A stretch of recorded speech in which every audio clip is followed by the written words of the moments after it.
हाँ तो नमस्कार दोस्तों, मैं आकाश शर्मा स्वागत करता हूँ आप सभी का हमारे YouTube channel Sharma ji classes में।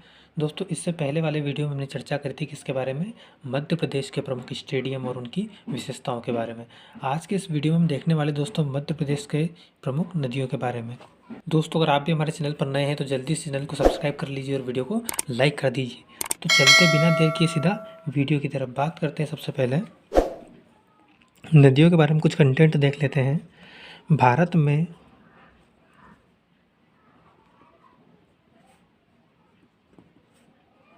सबसे ज़्यादा नदी वाला राज्य कौन सा है? यह है हमारा मध्य प्रदेश। पूरे भारत में सबसे ज़्यादा नदी किस राज्य में है? मध्य प्रदेश में। एक आंकड़े के अनुसार देखें दोस्तों तो मध्य प्रदेश में लगभग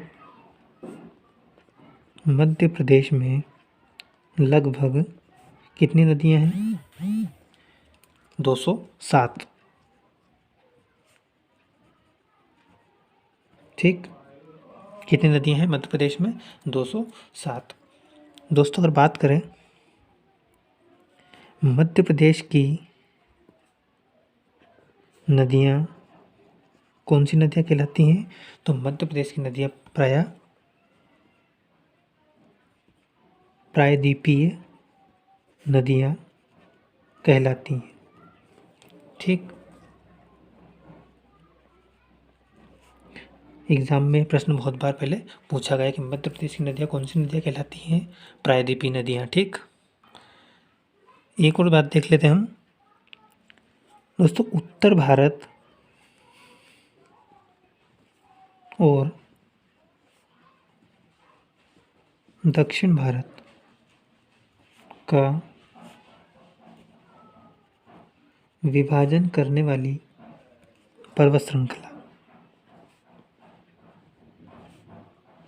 श्रृंखला कौन सी दोस्तों? यह है हमारी विंध्याचल पर्वतमाला। विंध्याचल पर्वतमाला। ठीक, ये हमारे उत्तर भारत और दक्षिण भारत को विभाजित करती है। कौन कौन से दो भागों में? पहला है अंगारा लैंड और दूसरा है गोंडवाना लैंड। दोस्तों, मध्य प्रदेश जो है वो किस भाग में आता है? मध्य प्रदेश गोंडवाना लैंड में आता है दोस्तों। गोंडवाना लैंड क्षेत्र में आता है। ठीक, कौन कौन से दो भाग है हमारे? एक तो अंगारा लैंड और दूसरा गोंडवाना लैंड। हमारा मध्य प्रदेश किस में आता है? गोंडवाना लैंड में। ठीक, आगे चलते दोस्तों। मध्य प्रदेश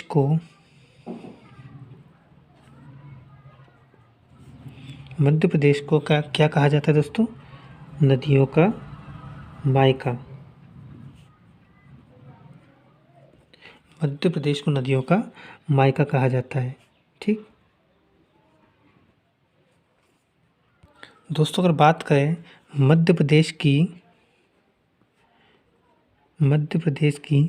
सबसे बड़ी नदी, मध्य प्रदेश की सबसे बड़ी नदी कौन सी है दोस्तों? ये है हमारी नर्मदा नदी। नर्मदा नदी। इसकी लंबाई कितनी है दोस्तों? लंबाई है इसकी 1312 किलोमीटर। ठीक, मध्य प्रदेश की सबसे बड़ी नदी होने के साथ साथ यह नर्मदा नदी भारत की कौन सी बड़ी नदी है? 5वीं। ठीक, नर्मदा नदी भारत की 5वीं सबसे बड़ी नदी है। ठीक, भारत की सबसे बड़ी नदी कौन सी है दोस्तों? गंगा। ठीक, तो दोस्तों मध्य प्रदेश की सबसे बड़ी नदी होने के साथ साथ इस वीडियो में दोस्तों मध्य प्रदेश की सबसे बड़ी नदी होने के कारण इस वीडियो में सबसे पहले चर्चा करते हैं किस नदी के बारे में? नर्मदा नदी के बारे में। ठीक, नर्मदा नदी के बारे में डिटेल में चर्चा करते हैं। नर्मदा नदी। ठीक, नर्मदा नदी के बारे में तथ्य देखें दोस्तों तो नर्मदा नदी का उद्गम कहाँ से होता है? ठीक, उद्गम दोस्तों नर्मदा नदी का होता है अनूपपुर जिले के अमरकंटक से। अनूपपुर जिले के अमरकंटक से, ठीक, अमरकंटक से। लंबाई इसकी हम देख चुके हैं, एक बार और लिख लेते हैं। लंबाई कितनी है दोस्तों इसकी? लंबाई नर्मदा नदी की है 1312 किलोमीटर, ठीक। अगर मध्य प्रदेश में लंबाई पूछे कि मध्य प्रदेश में लंबाई कितनी है, मध्य प्रदेश में लंबाई किसकी? नर्मदा नदी की। यह है दोस्तों हमारी 1077 किलोमीटर। ये जो 1312 किलोमीटर है, ये इसकी कुल लंबाई है। जितने भी राज्यों में बहती है वो सभी को अगर हम जोड़ें तो उसकी लंबाई कितनी है? 1312 किलोमीटर। लेकिन अगर हम सिर्फ मध्य प्रदेश में देखें तो इसकी लंबाई कितनी है? 1077 किलोमीटर। आगे देखते हैं दोस्तों, नर्मदा नदी किधर से किधर की ओर बहती है? यह बहती है पूर्व से पश्चिम की ओर, ठीक। नर्मदा नदी पूर्व से पश्चिम की ओर बहती है, ठीक। अगर नर्मदा नदी के बहने का क्रम हम देखें, बहने का क्रम, ठीक, बहने का क्रम अगर हम देखें दोस्तों तो नर्मदा नदी मध्य प्रदेश से होती हुई, मध्य प्रदेश से होती हुई किस राज्य में प्रवेश करती है? यह प्रवेश करती है महाराष्ट्र में, ठीक। तो महाराष्ट्र के बाद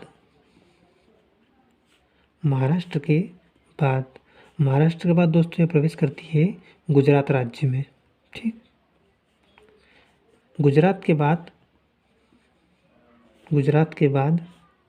कहाँ जाती है? खंबात की खाड़ी में, ठीक। ये इसके बहने का क्रम है। इसी में अगर देखें तो कितने राज्यों में बहती है दोस्तों नर्मदा नदी? 3 राज्यों में। नर्मदा नदी 3 राज्यों में बहती है, 3 राज्यों में बहती है, ठीक। कौन कौन से? मध्य प्रदेश, महाराष्ट्र और गुजरात। दोस्तों ये क्रम आपको याद होना चाहिए कि मध्य प्रदेश के बाद कहाँ जाती है? महाराष्ट्र में, और महाराष्ट्र के बाद गुजरात राज्य में, फिर गुजरात से सीधी खंबात की खाड़ी में मिलती है, ठीक। आगे हम देखें, नर्मदा नदी की सबसे ज़्यादा लंबाई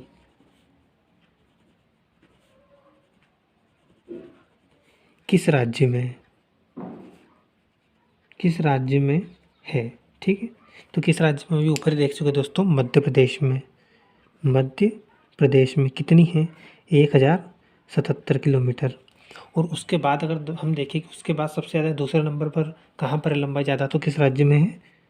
सेकंड में है हमारा गुजरात, ठीक।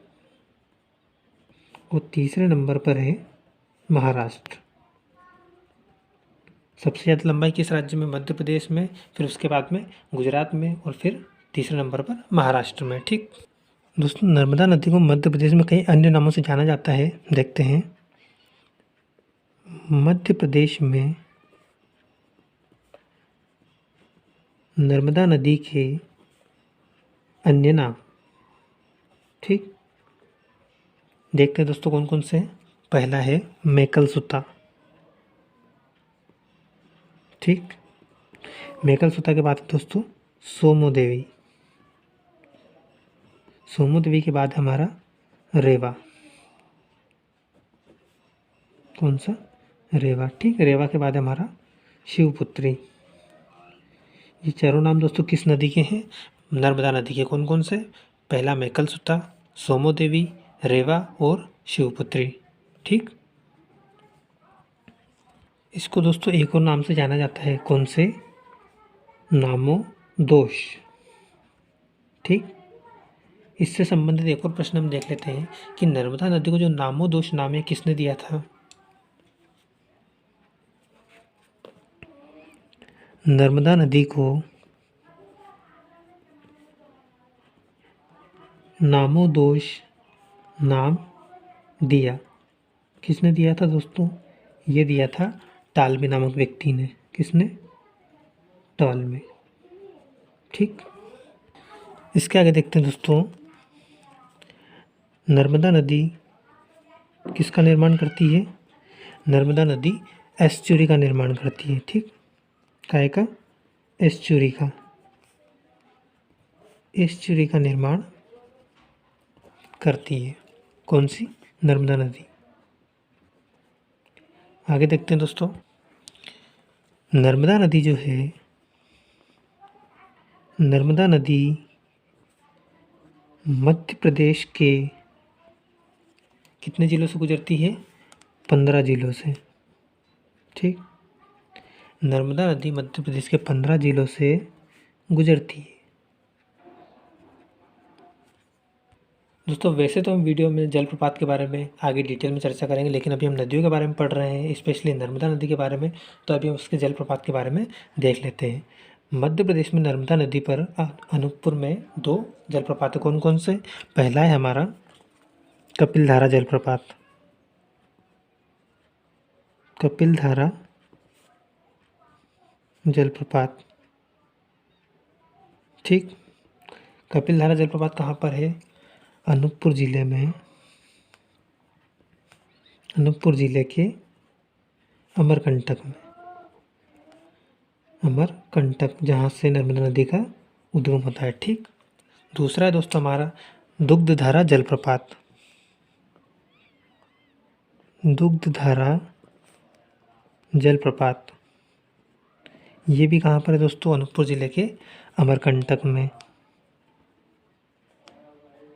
अनूपपुर जिले के अमरकंटक में। ठीक, 2 जलप्रपात कौन कौन से? पहला है हमारा कपिलधारा जलप्रपात और दूसरा है दुग्धधारा जलप्रपात। आगे अगर हम देखें, इस पे एक और जलप्रपात हमारा कहाँ पे? जबलपुर के भेड़ाघाट में। उसको अगर हम देखें, उसका नाम है दोस्तों धुआंधार जलप्रपात। धुआंधार जलप्रपात, ये भी कहाँ पर है दोस्तों?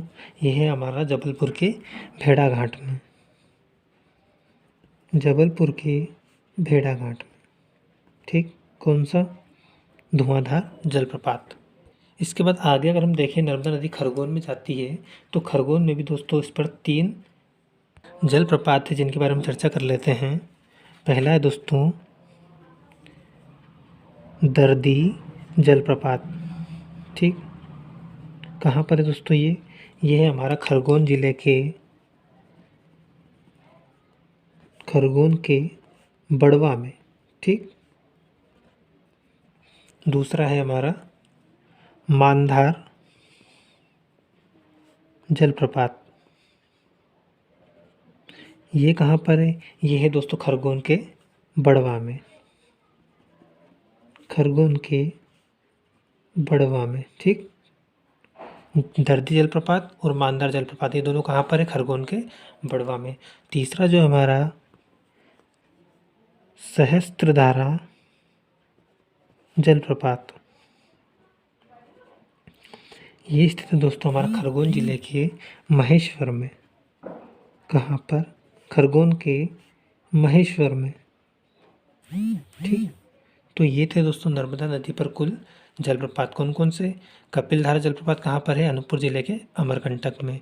दुग्धधारा जलप्रपात अनूपपुर जिले के अमरकंटक में। धुआंधार जलप्रपात जबलपुर के भेड़ाघाट में। आगे हमारा दर्दी जलप्रपात खरगोन के बड़वा में है। मानधार जलप्रपात खरगोन के बड़वा में।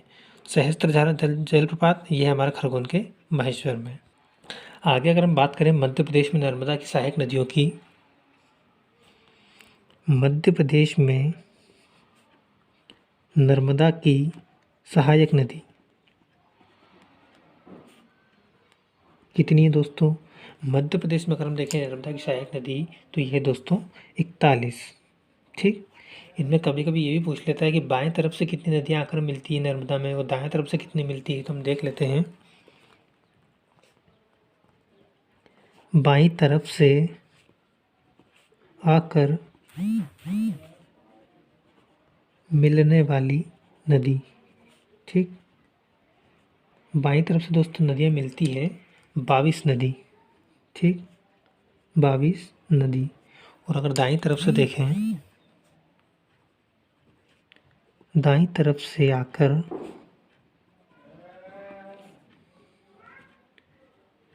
मिलने वाली नदी, इनकी संख्या कितनी है दोस्तों?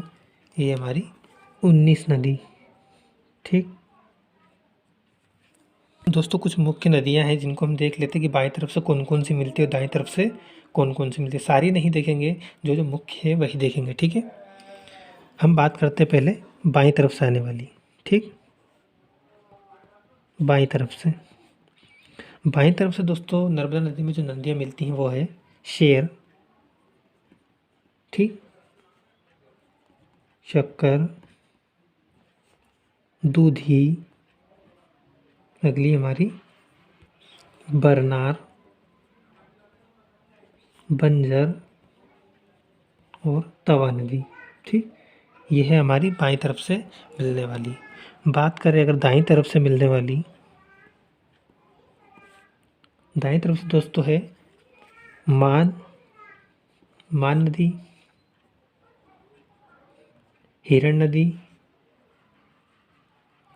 हथनी नदी, ऊटी नदी, ठीक है, बरना नदी, बरना के बाद है चंद्रशेखर। ये है हमारी दाईं तरफ से आकर मिलने वाली।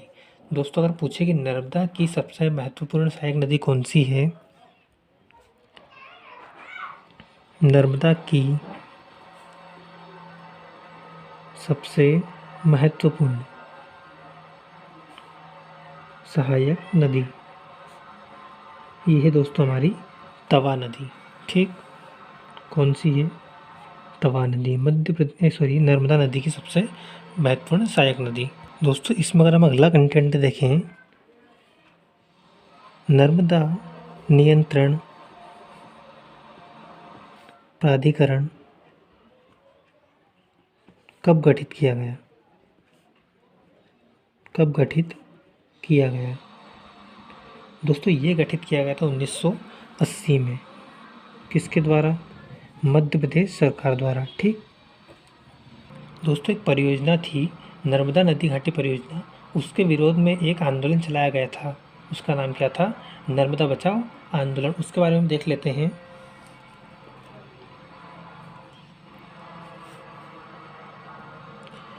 नर्मदा नदी घाटी परियोजना के विरोध में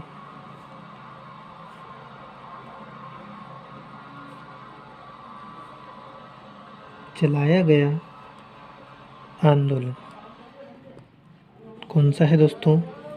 ये था हमारा नर्मदा बचाओ आंदोलन। नर्मदा बचाओ आंदोलन कब चलाया गया था दोस्तों? ये चलाया गया था सन 1985 में, 1985। नेतृत्वकर्ता अगर इनके हम देखें, इस आंदोलन के नेतृत्वकर्ता कौन थे? नेतृत्वकर्ता थे एल मेघा पाटकर। एल मेघा पाटकर इसके नेतृत्वकर्ता।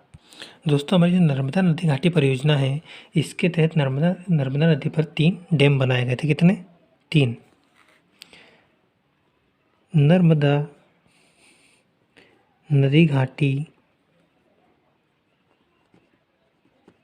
परियोजना के तहत नर्मदा नदी पर मध्य प्रदेश में, कहाँ पर? मध्य प्रदेश में 3 डैम बनाए गए, ठीक। तीनों डैमों के बारे में चर्चा करने से पहले कंटेंट देख लेते हैं दोस्तों हम, कि जो नर्मदा नदी घाटी परियोजना है, नर्मदा नदी घाटी परियोजना, यह मध्य प्रदेश की सबसे बड़ी नदी घाटी परियोजना है। यह मध्य प्रदेश की सबसे बड़ी नदी घाटी परियोजना है। ठीक, कौन सी? नर्मदा नदी घाटी परियोजना। इस पे बने 3 डैम हम देख लेते हैं दोस्तों। पहला है हमारा खंडवा में। ठीक, कहाँ पर? खंडवा में। कौन सा? ये है हमारा इंदिरा सागर जल विद्युत केंद्र। इंदिरा सागर जल विद्युत केंद्र या डैम। ठीक, इसकी अगर हम उत्पादन क्षमता देखें, विद्युत उत्पादन क्षमता, इसकी विद्युत उत्पादन क्षमता है दोस्तों 1000 मेगावाट। 1000 मेगावाट। ठीक, यह मध्य प्रदेश का सबसे ज़्यादा विद्युत उत्पादन करने वाला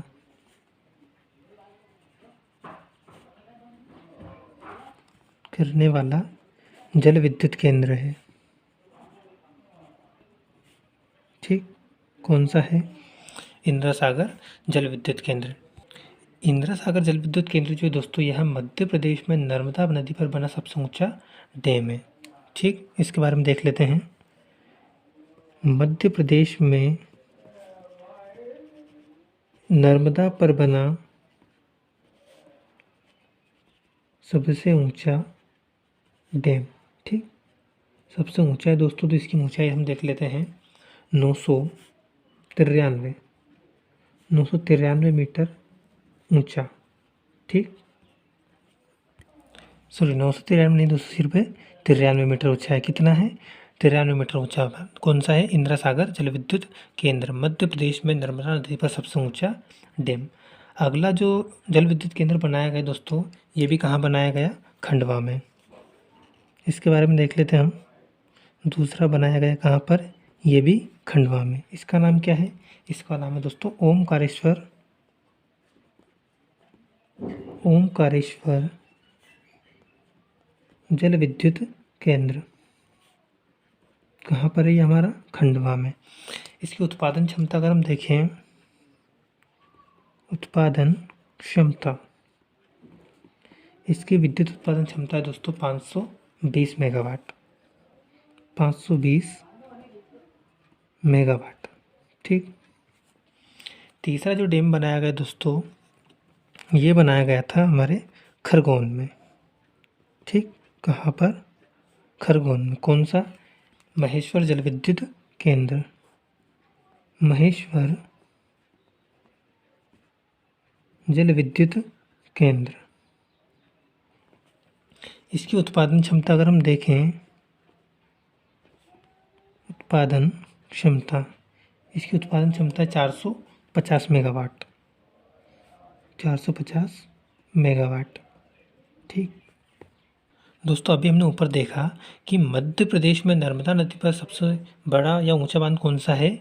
यह है हमारा इंदिरा सागर जल विद्युत केंद्र। लेकिन अगर सिर्फ ऐसा प्रश्न बनता है कि नर्मदा नदी पर सबसे ऊंचा जल विद्युत केंद्र, तो कौन सा है दोस्तों? वो है हमारा सरदार सरोवर डैम या सरदार सरोवर जल विद्युत केंद्र। आइए देख लेते हैं।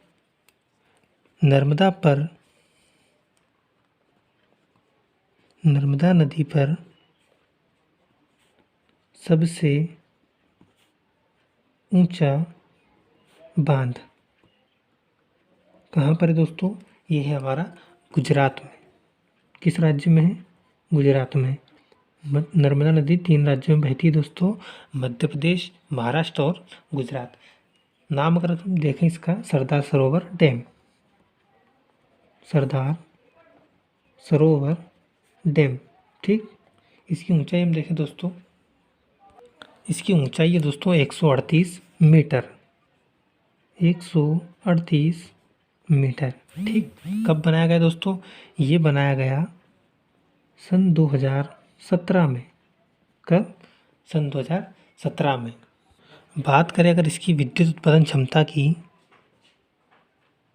विद्युत उत्पादन क्षमता, विद्युत उत्पादन क्षमता है दोस्तों इसकी 1462 मेगावाट। ठीक, कितनी है? 1462 मेगावाट। इस परियोजना से दोस्तों एक प्रश्न और बन सकता है कि जो सरदार सरोवर डैम परियोजना है, इससे कितने राज्य लाभान्वित होते हैं? देखते हैं। सरदार सरोवर परियोजना से हमारे 4 राज्य लाभान्वित होते हैं। कितने? 4 राज्य लाभान्वित होते हैं। कौन कौन से दोस्तों? ये होते हैं, हमारा पहला है मध्य प्रदेश। ठीक, मध्य प्रदेश के बाद है हमारा गुजरात। गुजरात के बाद है हमारा महाराष्ट्र। और चौथा जो राज्य है दोस्तों वो है राजस्थान। कौन सा है? राजस्थान। लेकिन दोस्तों इसमें बात ध्यान रखना है कि जो राजस्थान राज्य है इसको बिजली नहीं दी जाती, सिर्फ क्या दिया जाता है? पानी। राजस्थान राज्य को बिजली नहीं दी जाती,